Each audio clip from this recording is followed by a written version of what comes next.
At least 50 people have been killed and several others injured in an attack on a gold mine in the northeast of the Democratic Republic of Congo, DRC. Local authorities say that fighters of a militia known as the Cooperative for the Development of Congo carried out the attack in Ituri province. Our correspondent Chris Ochamringa has more from the DRC capital, Kinshasa.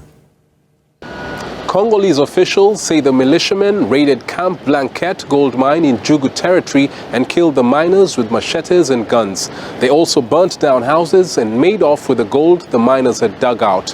According to a civil society leader, at least 50 people, including a 4-month-old baby, were killed in the attack. Several miners were injured and others have been reported missing. A search is underway to find the missing people.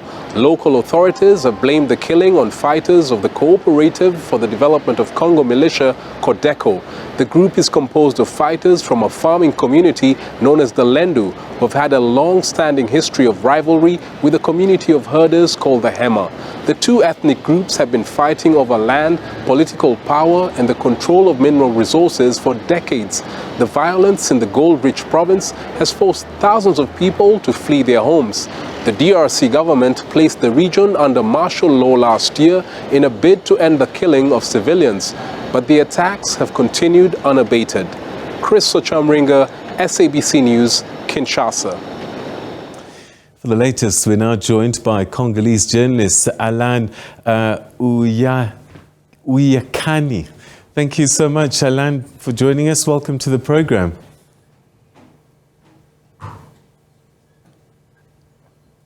Hello, Alain, can you hear me? Yeah, I can hear you. I can hear you. Great. Thanks so much indeed. Alain, how much more do we know about what happened in these this mine attacks? Yeah, what we know right now, it's almost the same stories of massacre, and the number of people still increasing up to now. Because since yesterday, after the attack, the local authorities mentioned already that the Lendu Codeco militia did not only kill, but they also took in hostage more than 100 people. They are still missing. And also the local doctor reported from the general hospital of the area, which not far from the area which was attacked, that 8 people today, they have also passed away from their serious injuries. And some of them still in the hospital up to now, and is even pleading so that they can take them away from the hospital for another treatment, because their condition still in a very critical situation up to now. So we are almost behind 50 people, as it was reported since yesterday, and the situation is still very, very critical in the area up to now. The word is that it's the Codeco militia responsible for this attack. Have they claimed responsibility, or are we just basing this on witnesses? This is the area where really you don't need a group to claim a killing. Codeco is the only one controlling this area, even though we have to mention here that there is also other militant groups from the opposite ethnic group called Zaire. Zaire is a little group of militia from another opponent community called Hema. These are the people who are trying, they have been trying to resist in their way of resisting against this Codeco. But we have to mention very clearly that the area of Njugu is under a threat of Codeco militant group. They are pushing more than 1 million of people out of the area of Njugu. Njugu territory is one of the big area in the province of Ituri region, and also one of the rich, because we have gold, as you have even mentioned yourself, that these people were killed mainly from the gold site, the gold area where people are working together with their families. So Codeco did not deny the responsibility of the killing. Even the authorities, the military governor, point out the Codeco to be responsible for this killing. So up to now, they did not deny, because it's known they have different branch in this area. Myself, I know one of their leader who is under the control of this area, who has been claiming different attacks, and also they have clearly filed their claiming to the even the national government, explaining why they are attacking, why they are resisting, and also they are conducting different attacks. We have seen, for example, in the past April and March, they have conducting some sporadic attack against the DRC army in the same areas and in different areas. This is why they are pushing, they have even succeeded to push out the government soldiers, and they are like the only one controlling the area and making too much money now in the gold area. This is what is helping them even to support themselves, buying guns, buying different military equipment, helping them to control this area. So it's a real critical situation which this area is facing, especially the population, because as I mentioned, these people, they are pushing millions of people right now. The Ituri region has more than 16 IDPs running only from this same group of Codeco for decades right now. All right, so some people might even describe Codeco militia as a religious sect even, but plundering mines sounds like just that, plundering that is devoid of political ideology. What is their end game, and is the plundering of mines just a way to fund their activities?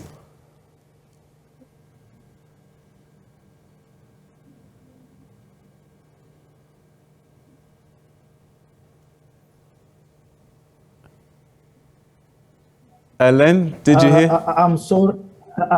I'm sorry, I did not really get very well your question because of network. Maybe you can just now I can hear you, but I did not get very well the question. All right, I was just saying that some people might call the Codeco militia a military sect, but plundering of mines doesn't seem to be something about political ideology, but more about plundering, just that. Is it to fund their political ideologies, or what is that about? To be honest, Codeco, the current generation of Codeco that we have, it is just a new group of young people. They are a little bit divided from the former, because we have to let our people who are watching us to understand the context of this militia. It did not start only with Codeco. We had another group which was involved in the killing between 2000 up to 2006. This group was called FNE. And this FNE, they are conducting some killing together. It was like a confrontation between two ethnic groups for years. This is also the group from this killing that we had the first case of the ICC in The Hague, which is conducting different leaders of this group in the side of Lendus of this Codeco, because we have to mention that Codeco, they are coming from the main tribes called Lendu. And we have another group, which I mentioned, Zaire. It is just like a little bit, a small group from another ethnic called the Hema, which was, they conducted also another group called in the past UPC. Both this group, they have nothing to do with the religious ideology. As I mentioned, this is a new generation of a militant group just trying to remain on the same cause of the conflict, which still the fight for the lands. This group, they have been accusing, they are just marching, or they are moving on the ideology of their ethnic ideas, saying that they are fighting for the land, the control of the land. They are accusing the rival ethnic group called the Hema that they have been taking their land illegally, and for them, they are fighting to take control, to take back the control of the land. Unfortunately, this generation of militia has nothing to do with what happened in the past, because the true ethnic group, they are really conducting a serious effort to make peace together.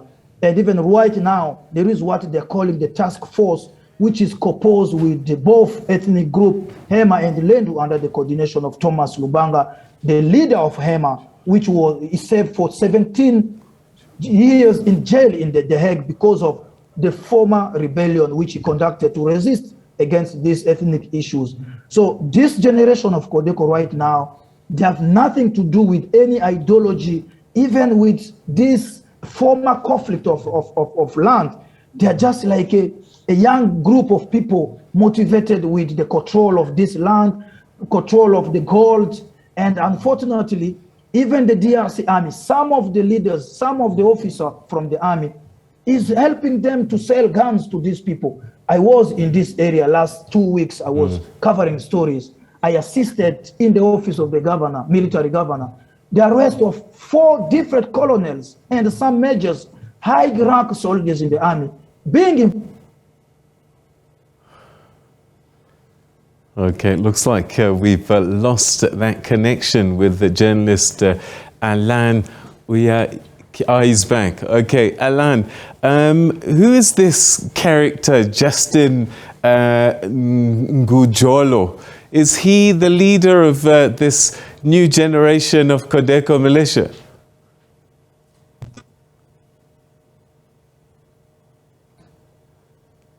Hello, Alain? Yeah.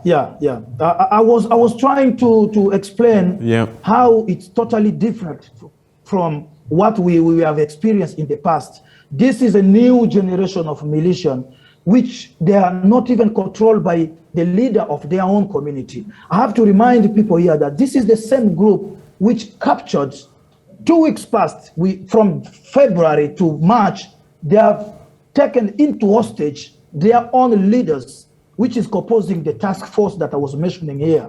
It is their former president, their former leaders. This task force is composed by their own leaders. They captured these people in hostage for 2 months till they were able to run by themselves, by risking even the death. That is a very clear sign that no one is controlling this group. They have like more motivation of killing. They have more motivation of making business with the control of the gold area, which is under their control right now.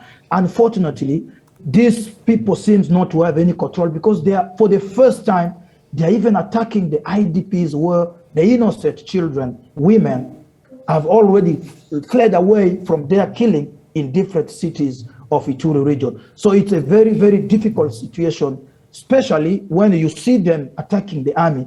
They have been showing a sense of a very, they have like a control of even a power of attacking. They have attacking the presidential bodyguard in this area of Ituri. We have seen them exposing guns like a trophy, which they have captured from the DRC army. So in reality, we don't really know how these people are getting all kind of this capacity. So it's a big challenge for the region of Ituri for the time being. All right, perhaps finally, I guess, Codeco, do they fall in the same kind of mold in terms of rebel groups, militias like the ADF, where the Kinshasa forces are just unable to cope with their activity? The problem, the real problem, I think, the most of the armed group, as Codeco right now, they are taking advantage on the sense of disorganization of the DRC army. The DRC army is facing a serious issues of logistics. I've been covering DRC army in different situations. We have the DRC army is one of the strongest army that we have, but the real problem is a logistic situation. The area where Codeco is fighting, it's a huge area occupied with a huge forests deeper in the village. And this is a community militia group speaking the same language. They have a control of gold right now. They are making business with people who are uncontrolled by the government. And also, as I mentioned here, some of the DRC army themselves officers, they are making business with this guy. Then you are wondering how these people, they are getting guns. They are not traveling like other rebels can travel to Uganda or to Rwanda to buy guns. This is the people who are feeding themselves with the guns from our own soldiers because of the bad condition of the army. Some soldiers are like abandoned on the front line, so they are failing in the business because of their condition of fighting. So they are taking the profit because of the absence of the leadership, the absence of the army in this area. Even though the martial law was imposed, imagine that up to now, The administrator, the military administrator of this area of Njugu, where Codeco is killing people right now, had never succeeded even to spend a day in his office in this area because of his security. And every population under the control of the humanitarian and MONUSCO and so on, in the IDP camps, people cannot even be in their homes. There is a lack of administration. There is a lack of coordination of a proper operation, military operation coordination. Then these people, they have understanding how very difficult the DRC army is having a possibility to conduct fight against them. Then they're taking profit on this organization that I'm mentioning here. So it's not like a proper rebellion with a proper administration. It is just a group of young people motivated with their local community origin, and now that they have a control of money, they are making business with some people. They have thousands of dollars in their pocket every day. They are controlling local civilians working under their control in the mining areas. Then it's giving them force and a sense of fighting, and then it's really causing trouble to the population. Unfortunately, this is just one of the number. Last February, they killed the people in the IDP camp, and now they're conducting. They have even coming back again today. They don't have anyone who can resist in front of them. And as I said, they are taking profit on the lack of the presence of the government in this area of Ituri region. Alain, we're going to have to leave it there. Thank you very, very much indeed. Always appreciate your insights and what's happening in your country. Thanks for your time.